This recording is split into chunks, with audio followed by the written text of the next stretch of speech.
জনপ্রত্যাশা, জনগণের প্রত্যাশা এই সরকার নিরপেক্ষতার সাথে দায়িত্ব পালন করবে। এই সরকার গণতন্ত্রকে শক্তিশালী করার জন্য সকল পদক্ষেপ গ্রহণ করবে। কিন্তু যখন শুনি আগে সংস্কার পরে নির্বাচন, এ যেন মনে হয় শেখ হাসিনার সেই কথারই প্রতিধ্বনি যে আগে উন্নয়ন পরে গণতন্ত্র। এইটা তো অন্তর্বর্তীকালীন সরকারের কোনো লোক, কোনো উপদেষ্টা, তাদের কাছ থেকে তো এটা শোভা পায় না।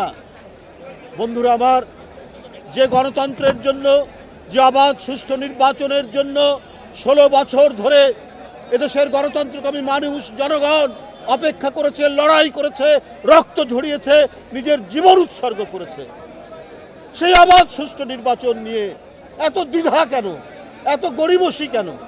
এটা তো আজকে জনগণের জিজ্ঞাসা। এটা কি কোনো অন্যায়? অন্তর্বর্তীকালীন সরকার গণতান্ত্রিক আন্দোলনের ফসল। গণতন্ত্র মানেই আলোচনা হবে, সমালোচনা হবে, যারা সরকারে থাকবেন তারা সেইটি গ্রহণ করবে। এক মাসে নিত্য প্রয়োজনীয় জিনিসের দাম কেজি প্রতি 2 টাকা থেকে 10 টাকা বৃদ্ধি পেয়েছে।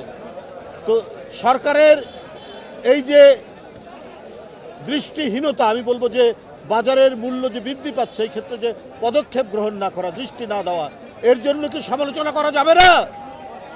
সরকারের প্রশাসন যদি নিরপেক্ষভাবে কাজ না করে, তো তার জন্য কি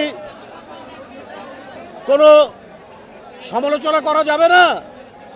তাহলে কিসের ভয় দেখান যে 1/11 পুনরাবৃত্তি হবে? আমরা সকল ঘটনা অতিক্রম করে বুক চিতিয়ে লড়াইয়ের রাজপথে বছরের পর বছর আমরা থেকেছি। কোনটাকে সমর্থন করতে হবে আর কোনটাকে নয়, আর কোন বিষয়ে কথা বলতে হবে, এটি কি আজকে উপদেষ্টারা দেশের প্রাজ্ঞ বিজ্ঞ রাজনীতিবিদদেরকে শেখাবেন? আমাদের সকল আস্থা তো আপনাদের উপর দেওয়া হয়েছে, কিন্তু আমাদের কথা হলো গরিমসি কেন? কেন ডেডলাইন নেই? কেন হাসিনার কথার পুনরাবৃত্তি হবে যে আগে সংস্কার পরে নির্বাচন? হাসিনার মতো আগে উন্নয়ন পরে গণতন্ত্র? আমরা তো এই কথা শুনতে চাই না।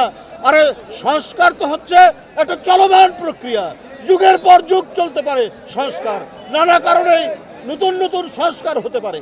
কিন্তু আপনি গণতন্ত্রের যে প্রক্রিয়া, গণতন্ত্রের যে প্রবাহমানতা, এটাকে আপনি আটকে রাখবেন কেন?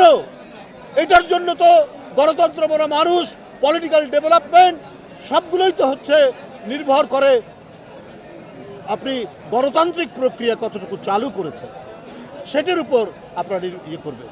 আপনার যে প্রশাসন, এই আন্দোলনের পর এখনও 70% মানুষ আওয়ামী লীগের দোষর, ফ্যাসিস্টদের দোষর, তারাই দেশ চালাচ্ছে। যারা বঞ্চিত হয়েছেন তাদের হয়তো কয়েকজনকে আপনারা প্রমোশন দিয়েছেন, কিন্তু তাদেরকে কোনো গুরুত্বপূর্ণ পদে দেননি। অধিকাংশ সচিব, অধিকাংশ প্রশাসনিক ব্যক্তিরা হলেন সেই ফ্যাসিস্টদের দোষর, তাদেরকে দিয়েই তো দেশ চালাচ্ছেন। তাহলে আপনার জিনিসপত্রের দাম কমবে কি করে?